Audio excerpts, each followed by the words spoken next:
Hello, everybody. How you doing? Welcome to Lakers Talk with Gerald. Glad you all can join me. This is episode number 33, YouTube video number 14. Welcome, everybody, and I am so glad to see you. You see, spiffied up here a little bit, and hey, I gotta represent these Lakers. Got that Lakers tie right there. That's when you know we hardcore. That's what it's about. I support my Lakers. I get it in even when I get spiffied up looking good. Supporting the Lakers. Got my little spiffy little hat here. Look like I'm going somewhere important, right? Well, we are going to discuss the Lakers. That's where we're going. Thought I was going to say something different, huh? Well, I'm not. Yeah, we're going to talk about these Lakers. We're going to talk about the game last night. We played the Golden State Warriors. We're going to go over everything from the highlights. I'm going to, thing I've incorporated into my videos lately is starting to show you a video of the highlights, usually around 2 minutes long, where I'm just going to basically, I'm going to voice over the game. I'm going to do the game by game highlight plays and just go over it and get to it. But so we're going to go over that. I'm going to bring up the box score also, and we're going to discuss the different stats and see where we are. And then we're just going to talk a little bit about something that happened after the game. Supposedly, there was an incident between some of the players and Luke Walton. I don't know if you heard about that or not, but I'm going to briefly discuss that and just what I've heard so far and what I've been seeing from people on Twitter and people's reactions. So we'll get into all those three things. This is not going to be a super long video today or a podcast, but it's going to be enough to just dig in there and get the information you need, and then we're going to keep it going. All right, everybody, so let's jump right into it. Let's jump right into these highlights, and let's just see what we got. So, game starts here. Rondo passes for the dunk early in the first quarter. You see we were down by 10, but that takes us to just down by 8. And so Rondo got the ball. Yep, running the offense, going around, and then one of his rare step-back threes. The shot clock was going down, so he had to hit that. That was very nice. That took us down by, got us close. Yeah, Lance Stevenson. Oh, this was nice right here to Mo Wagner. I'm just going to pause it for 1 second. But that Mo Wagner shot right there was nice. Lance Stevenson step back, swoosh, three-pointer, doing his thing, looking like James Harden over there. Brandon Ingram said, hey, I want to get in this action. Let me get some too. Let me show you I can score right here. It gets us right within 4 points of the Golden State. Mo Wagner doing his thing, hitting a three-pointer. He was 3 for 3, played really well in the first half. Here's Josh Hart, get that steal, pass it to Kyle Kuzma for the dunk. That's what I'm talking about. That takes us within 1 point. Timeout, Golden State. We are in the second half still. We got Brandon comes back, say, hey, I'm going to do my Kevin Durant impression on Kevin Durant. And he did for the swoosh. Rajon Rondo coming up at the end of the half, gives it to Zubac, and he scores for the foul also. Look, we were only down by 3 points. So you see we were hanging in there. We actually got up. You see we're up by 2 right now. Rondo has the ball. Zip right to Ingram for the dunk. Nice. We get up by 4 points right at this point. It looks like we are just doing good. I was starting to get happy. All right, so now we're in the third where we're down by 1 for the dunk. Nice. The alley-oop takes us up by 1 now. All right, guys. So now we have Golden State with the ball. Oh, we get the strip. Lance Stevenson go to fast break. What we gonna do? Oh, he just pulls up for the 3. Oh, you bowl like that? Okay. Zubac gets a rebound and score. All right, guys. What we got next? Now this is crunch time here. Now you see, you see how things elevated that quickly. The highlight before that, the highlight that you saw right before that final highlight, we were down by 1 or close game, and within 7-8 minutes. Or within a few minutes, really, Golden State just went off, just start doing Golden State things, and then they just tore us apart. I got a little happy for a little bit during the game. I was thinking, man, we got a chance to beat Golden State without LeBron James. That's another thing I didn't mention. LeBron James, he didn't play in this game. He was at the game, supposedly, but the word was that he was going to stay in the locker room the entire game and receive treatment. I saw some tweets, and some people wasn't happy with that. There's a lot of people saying like Kobe would have played, that's why LeBron sucks. Oh, we just need to trade LeBron for Anthony Davis. Guys, slow it down. Pump your brakes. Man, realize this guy came back from this groin injury, which he probably rushed it back, to be honest. He missed 17 games. He knew they were playing an important game versus the Clippers, and he knew that that was a team that he's fighting for that 8th spot with, and they were 2 games ahead of us. So it was really a very important game. So I believe he just decided to just, you know what, I'm feeling like 80%. I'm going to come back, and he willed us to, and he got that victory for us. But the next thing you got to understand is the very next day, that's when he played 40 minutes in that game. He's going to have to see how his body reacts, if that groin is hurting, if it's sore. And guess what? The very next day he woke up, he was sore. He said it was very sore. He wasn't feeling very good about it. Though these aren't great things to, you know what I mean, guys? So meaning that we don't want it to be sore. It's going to be a little sore, but that's just showing that it's not quite in that full process of healing yet. It's not fully healed. If it was fully healed, there would be no pain at all. No soreness, I would say. I mean, I'm not a doctor. I'm not giving you I'm not saying that this is my analysis. This is just from what I've heard, what I feel, what I've seen. Common sense. And I've played sports before. I've been injured. I know what it feels like when I'm 100%. So, with all that saying, he wasn't necessarily 100% the next day. He was sore. We don't want to risk aggravating that hamstring to where he pulls it again or something like that, where he'd have to be out another 6 weeks or longer or the entire season. So, he's not supposed to play when that happens. He should be sitting out. If I'm the coach and I hear anything like that, I'm going to say, please, LeBron, sit out, because we need you for the big picture and not just the short-term, small picture. Yeah, it would have been great for him to be there against the Golden State Warriors and try to play. But remember, Golden State Warriors is a team where he got this injury. I kind of didn't want him to play because I didn't want to jinx it. It was in Golden State when he got hurt on Christmas Day.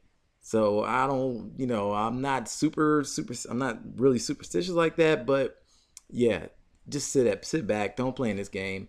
I'm cool with that. So all you guys out there, just chill. Don't. LeBron is still great. We got to think about it. Yeah, Kobe pushed himself through a lot of injuries, and we loved him for it. We really do, and we did. But sometimes there's a case of pushing yourself too hard, and we don't want to do that. All right? So that was my little thing. I had to talk about it. I had to discuss it because I saw a lot about it. But now that you know that was the highlights. The Lakers did lose that game. Let's take a look at the box score next and see what we got here. All right, so that is the score. The Lakers lost 115-101. In the game, high score for this game was Brandon Ingram. He played 39 minutes last night. He was 9 for 21 field goals, 0 for 2 from three-point line. He did make both of his free throws, so that is encouraging. That's good. He had 4 rebounds, 3 assists, no steals, and 1 block. 20 minutes. Every Laker, for the most part, every Laker that started, you can see has a negative. That's just because the Warriors they got outscored by the Warriors while they're in the game. So next up was Kyle Kuzma. He played 32 minutes. He only shot 4 of 12 field goals, 33%. And he was 1 for 4 3-point shooting, 4 for 4 free throws. So that's encouraging too, that he's making his free throws. He had 4 rebounds, 2 assists. He had 13 points, as I mentioned. All right, next up, Ivica Zubac started. Played 26 minutes. He was 5 of 11 field goals. He didn't make any threes, which he doesn't shoot any. He did miss his only 3-point shot, even though he's averaging somewhere around 88% from the free throw line. And he had 9 rebounds, 1 assist, and 2 block shots. Rajon Rondo, once again, playing a normal Rondo game. He played 38 minutes. He was 5 of 14. He had 12 overall points, 8 rebounds, and 11 assists. He shot 5 3-pointers. He only made 1, and he missed 1 of his 2 free throws. Caldwell Pope, he rounds out the starting 5. He played 27 minutes last night. He was 5 of 9 field goals. He was 2 for 3 from he was 2 for 5 from 3-point range, which is 40%. That'll get it done. That's good. He missed all 3 of his free throws. Not good. So I wanted to give some good praise, but yeah, can't miss 3 free throws in a row. All right. So then he had 6 rebounds, no assists, and 2 steals. He ended up overall had 12 points. Off the bench, you had JaVale McGee had 9 points.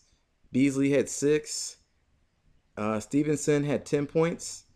Akabalu played a little bit, and he only played 2 minutes and he had 2 points. And Mo Wagner. So he played 11 minutes. Most of that was in the first half. He actually was playing really well. He came in, he gave the Lakers a boost.